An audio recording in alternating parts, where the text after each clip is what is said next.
Feng Shui changed my life, and it can change yours too.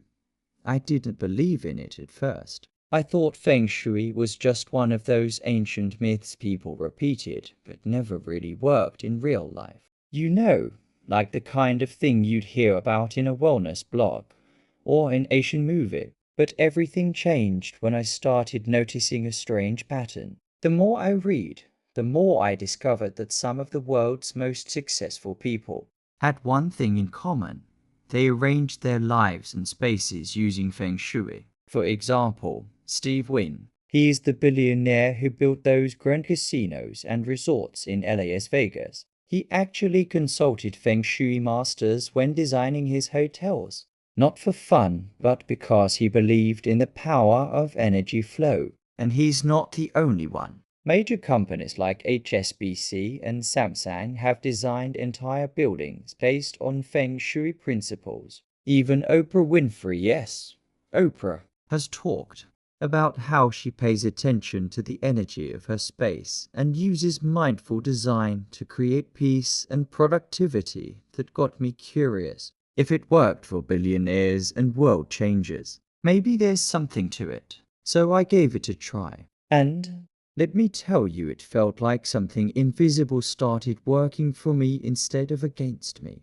My mood lifted. My productivity doubled. Conflicts at home, they slowly disappeared. It was like moving furniture unlocked emotional peace I didn't know was trapped. But before I tell you how, let's go back to the beginning. What is Feng Shui, and why it is not just about furniture? Feng Shui comes from ancient China, over 3,000 years ago. Feng means wind and Shui means water. Wind and water are two things you can't hold, but you can feel their effect. Think about it. Wind can refresh you or knock down a tree. Water can nourish plants or cause a flood. That is how Feng Shui sees energy. It is not about luck or magic, it's about flowing with life instead of fighting against it. The Chinese believe that everything carries Kai, which represents a kind of life energy. And just like a river that needs to flow smoothly, our homes, offices, and even our relationships need clear paths for this energy to move. If Kai gets blocked, we feel stuck mentally, emotionally, even financially. But if Kai flows right, we feel peaceful, inspired, and powerful. So how does Feng Shui work in daily life? Imagine your room is like a garden. If there is too much clutter, no sunlight, and water is not reaching certain corners, the plants don't grow well. But if you clean up, let sunlight in, and make sure every part gets attention, suddenly the garden thrives. That's exactly how Feng Shui works. It's about making your space a garden where your life can grow. The following are some Feng Shui basics that boost peace and productivity no matter who you live with. Your partner, family, roommate, or even strangers. 1. Clear the clutter. If you do not use it, lose it. Clutter is like emotional junk food. You may not notice it at first, but over time it makes you tired, grumpy, and unfocused. My first step was cleaning out junk drawers, old papers, unused clothes, and suddenly, the air in my house felt lighter. I could breathe again. I learned that clutter blocks Kai, especially in the corners of your home tied to relationships or career. It's like trying to drive on a road full of potholes.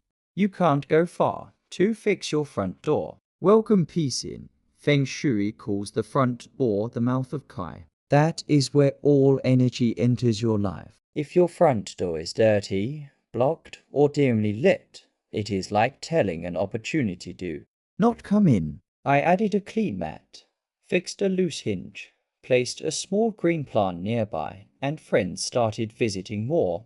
Conversations became warmer, and I even got unexpected work calls. 3. Understand the backyard map. Your life has a floor plan.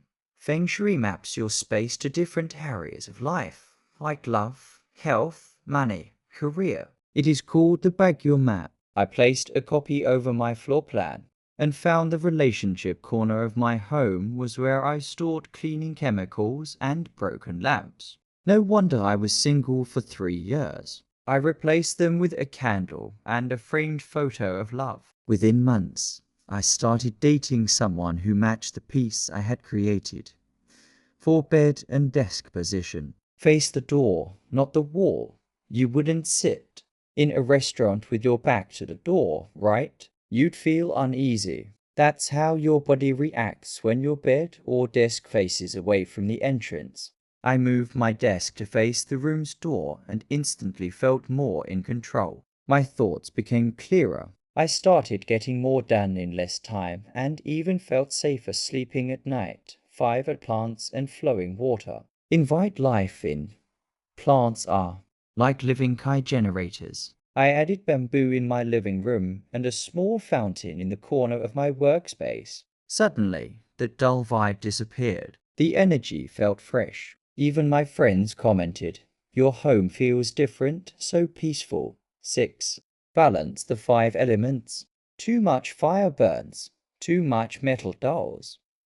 I used to have too many electronics in one room. Turns out, that is too much metal energy, which makes people overly logical and emotionally stiff. I balance the 5 elements wood, fire, water, earth, and metal, which are represented by plants, candles, fountains, clay pots, and frames. It now feels like my space finally started breathing. 7. Use the right colors. Paint your mood. Color affects emotion, big time. I added soft blue to my bedroom for calm, green to my workspace for growth, and a little red near my front entrance for energy. No need to repaint, sometimes a pillow, curtain, or art piece is enough. 8. Use mirrors wisely. Reflect joy, not chaos. Mirrors double what they see. If they face your cluttered kitchen, they double the chaos. I moved mine to reflect light and nature, not mess. The room felt twice as bright, and so did my mood. 9. Make a relationship corner. Anchor love dot in the southwest corner of my room. I place 2 rose quartz stones and 2 candle holders to symbolize partnership. No joke after that. The arguments in my family dropped dramatically. We didn't even know why. It was like something softened in the air. 10. Air and light flow. Let the space breathe. Open the windows. Let in sunlight. Use essential oils like lavender or lemon. It's like giving your space a deep inhale. We don't realize it, but stale air equals stale energy. Fresh air equals fresh thoughts. How Feng Shui helped my relationships and work. My relationship with my sister improved when I removed a broken mirror from our shared hallway. My coworker became easier to work with after I placed a small plant near our shared desk. Even my neighborhood felt friendlier when we cleaned the shared garden and added lighting. People stopped to chat instead of rushing by. Final thoughts. Feng Shui is just common sense with soul. Feng Shui isn't a superstition. It's structured mindfulness. It's choosing to live with your space, not in spite of it. Think of it this way. Your home is like your silent partner. If it's messy, blocked, and misaligned, it'll keep feeding you stress. But if it flows, breathes, and supports you, it'll quietly open doors you didn't know were stuck. I have seen the changes. So has Steve Wynn, Oprah, entire corporations. And maybe you're next. If this story opened your eyes or touched your heart, please don't keep it to yourself. Like, share, and drop a comment below telling us which Feng Shui tip you're excited to try. Your small action could help someone else find peace and productivity too. And if you're drawn to stories that uncover the hidden truths that shape our lives, don't forget to subscribe to this channel. www.youtube.com/untold There's so much more waiting for you on Untold Realities channel, where the deeper side of life finally has a voice. Thank you for watching.